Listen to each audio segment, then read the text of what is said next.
Okay, what I wanted to do is to do a little additional video because I've just been told by my friend Dan that we can use Google fonts as well, Google Webfonts, as a way to add extra fonts to our web page instead of actually adding downloaded fonts.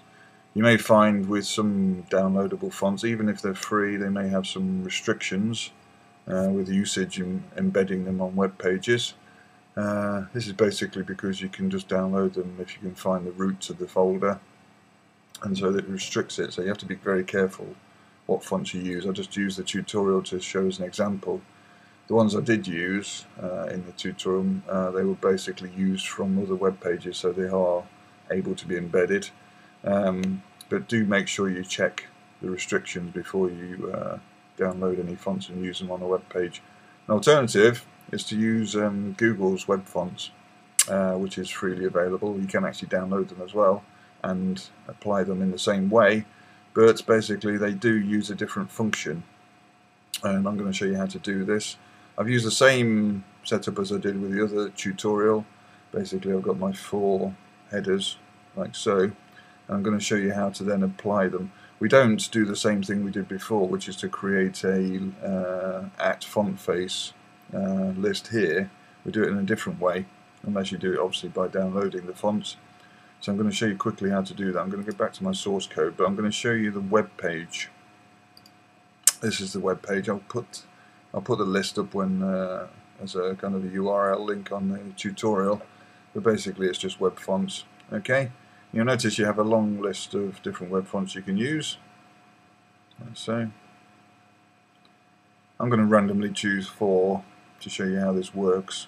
Okay, see if I can find what. Oh, there you go, Lobster. That's one of the ones I've used in one of the Joomla templates I've looked at. I'm going to choose that one for 1. You go here, and it actually basically gives you all the information. It says it's in Cyrillic and Latin. Okay, character set, info, download, but also here it says use this font. Okay, you click on this and it gives you a link that you need to copy. So we copied this link, and so we go back to Dreamweaver. All we need to do, instead of going to our style sheet where it says all the header stuff and we've got the style sheet links, we just go there and link it, and you'll notice it's got the HTTP link for Lobster. Okay, refresh that. It's not going to do anything at the moment. What we need to do, obviously, remember, is we've got a class here listed. Now, if you go back to our web page for Google, you'll notice it says font family and it's got Lobster there. Okay, so just copy that. Go back to Dreamweaver. We don't have to copy it, you can go back. But basically, header 1, if I go to my style sheet now, remember where it says this, and it's got font family, like so. I'm going to choose Arial, but at the start I'm going to add Lobster, like so. Okay. You could actually put it in quotes as well, which means it's going to define that more importantly. Okay, and then just press that to close it, save. It's not going to do anything inside Dreamweaver. I'm just going to save this, and then we're going to open it up in Safari. I'm going to show you, hopefully, fingers crossed. Okay, on my desktop, Google Index, open. Yep, there it is, you see. That's the font styling for the web browser from Google's web fonts. Okay, I'm going to choose some more. I'm going to go back. Try and find a different style one. There's one. Use this font. You have to make sure you have to know the link and the font class, so I'm going to copy that. Go back to my source code. Again, another thing you need to be aware of whilst I'm doing this, I'm doing it 4 times. Don't think you're going to stick loads of fonts on your web page, because what it does is it really takes a lot of time and effort to load these fonts and takes up space in your memory, and that's why it takes a while to load them when you actually open a web page. So try to restrict them as much as possible.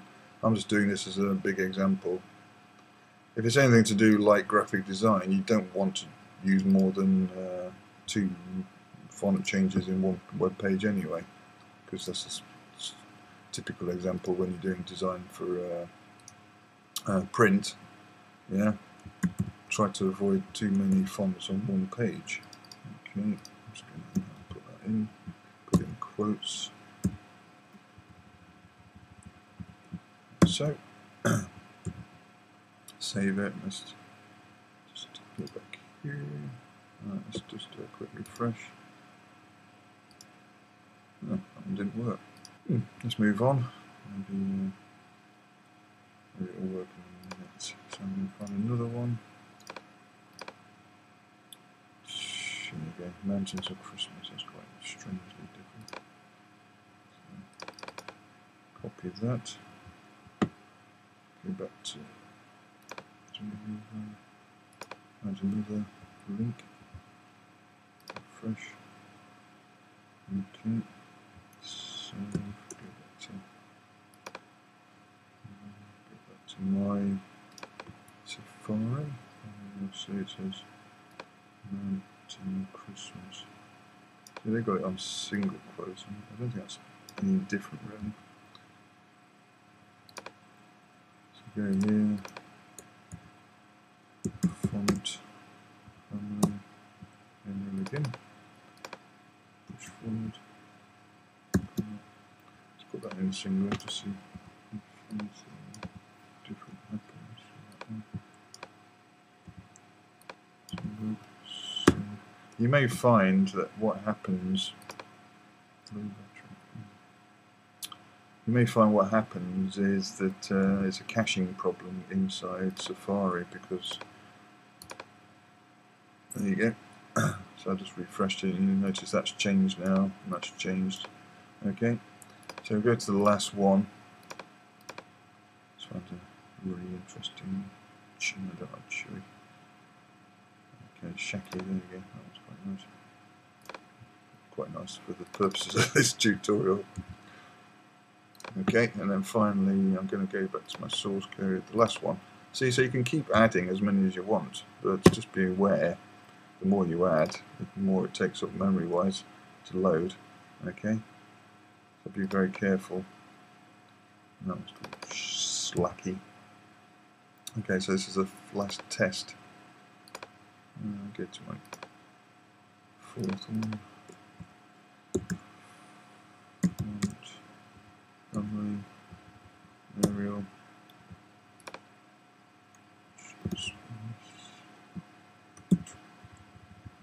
just add those. Comma. Okay, that should be it. Oops, I closed any of these. That's probably a big reason. You don't really need to close them as long as they've got the closed bracket. And you're not using any more changes below it. Okay, so that's that. Go back to there. As I said, doesn't show you the changes in thingy. Go to our web browser, press return, and we've got 4 different fonts listed. Okay, so that's how you use Google Webfonts. Okay, a little bit of an alternative to using embedded fonts. Gives the same effect. Okay, different approach.